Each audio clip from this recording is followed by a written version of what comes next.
So if we focus then on this sort of most common theme of the sales challenges, I, in my notes, the feedback we'd had covered commercial, and some of that might be market size. So, are you actually going after the right market? Is that market big enough, and is that market valuable enough on a per customer per order basis? So that's all sort of broadly grouped within market. It and around that, it might be worth thinking about adjacent markets that your product or solution can service. This isn't going to be a universal answer, but for some of you, it might be that we see this, you're kind of beavering away at targeting one sector, but actually another sector might have some more low-hanging fruit. And quite often, because you've started in one area, you can get a little bit of tunnel vision, you can get a little bit myopic about we are a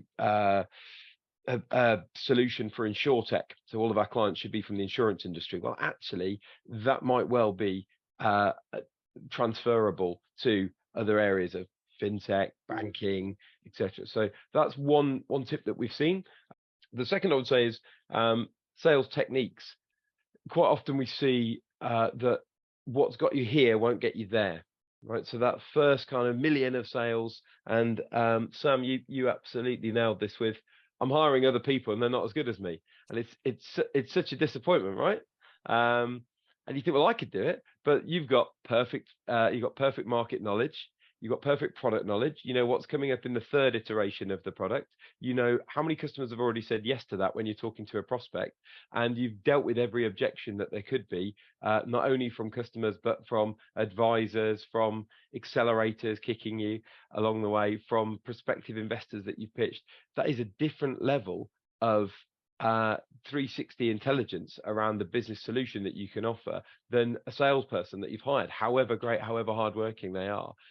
So my turning that rather than just a sort of passive observation, which isn't very helpful, it is possible to create an improved sales machine where you've got clearer process, maybe a pod structure, maybe an approach that covers inbound, outbound, account management, upselling, to really work the clients that you've got. And quite often in this kind of 1 to 2 million revenue stage where I'm guessing you guys are, and that's kind of my assumption, that is a lot of founder energy and a lot of your network that has got you there. Now that tends to get exhausted around about the £1 million mark, because you just don't know that many other clients, you don't know that many other people that can move the needle on it.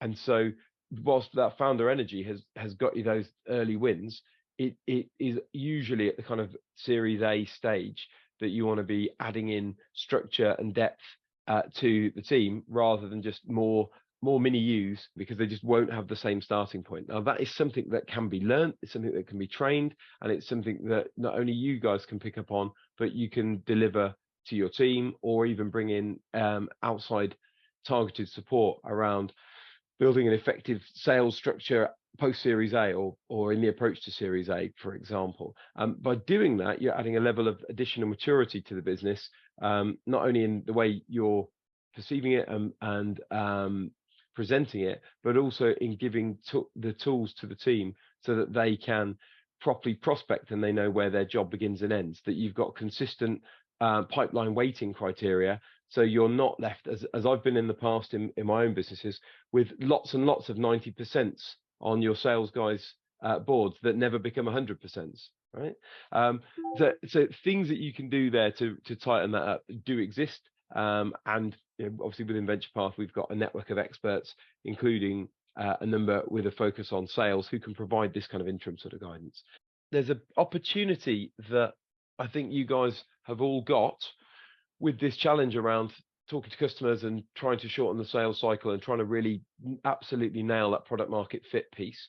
And I think the stage that you're at is usually where, well, there's two stages where you see a product market fit problem. You see it, one at pre-seed, MVP, and no one wants to buy what you're selling.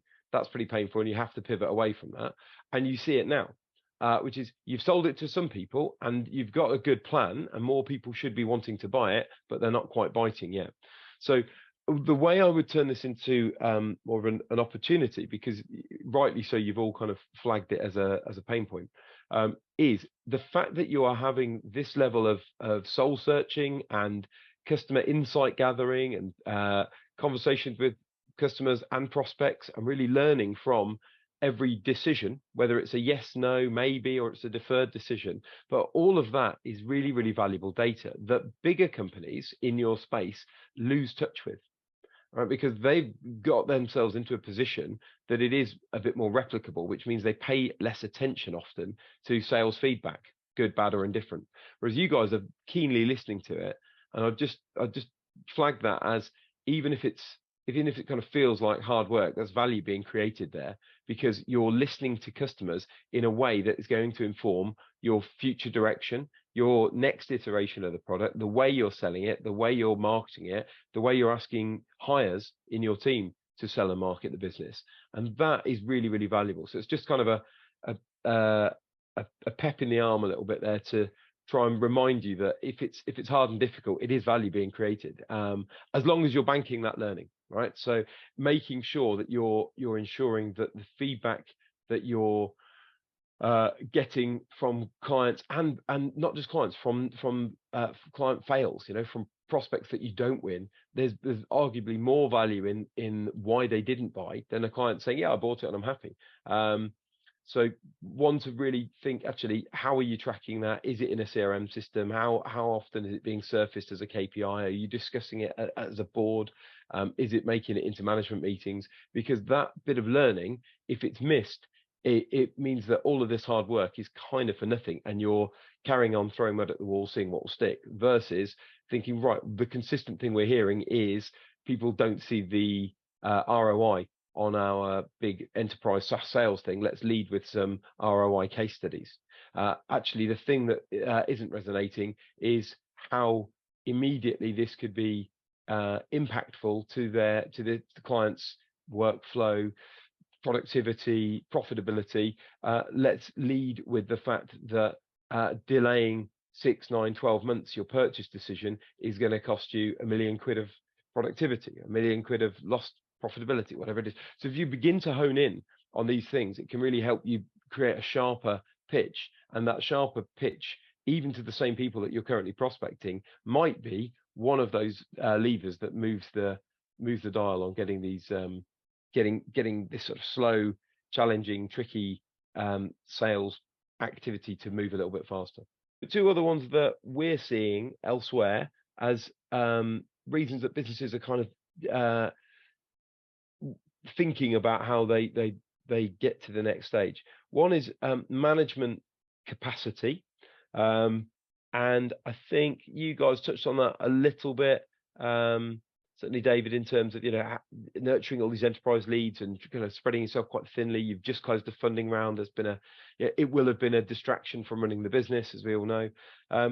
So within that, sometimes that can be where you put your attention when you're still at a stage where you can answer any question about that business, right? So I could ask you all how much money is in your bank account. I won't, and you would know. I could ask you which clients are outstanding in terms of beyond 30-day payment terms, and you'd know.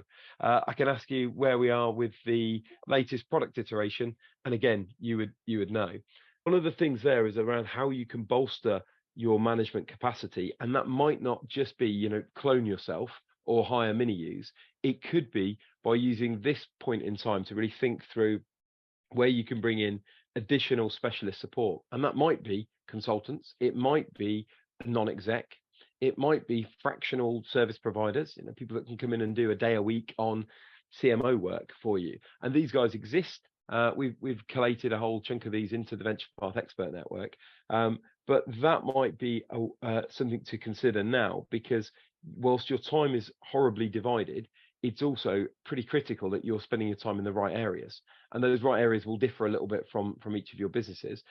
It's interesting that you'd all honed in on sales, marketing, commercial stuff being the biggest challenge, but actually there's stuff that you're spending time on that isn't even talking to that. The fact that the debtor days outstanding, the fact that the next Scrum meeting for your product development team is all good stuff, but it maybe isn't the best use of your time. And again, this is the kind of step change from being seed stage and getting to that first million and getting ready for the next phase of growth, where you can't know everything. You can't be the best person holding it all together.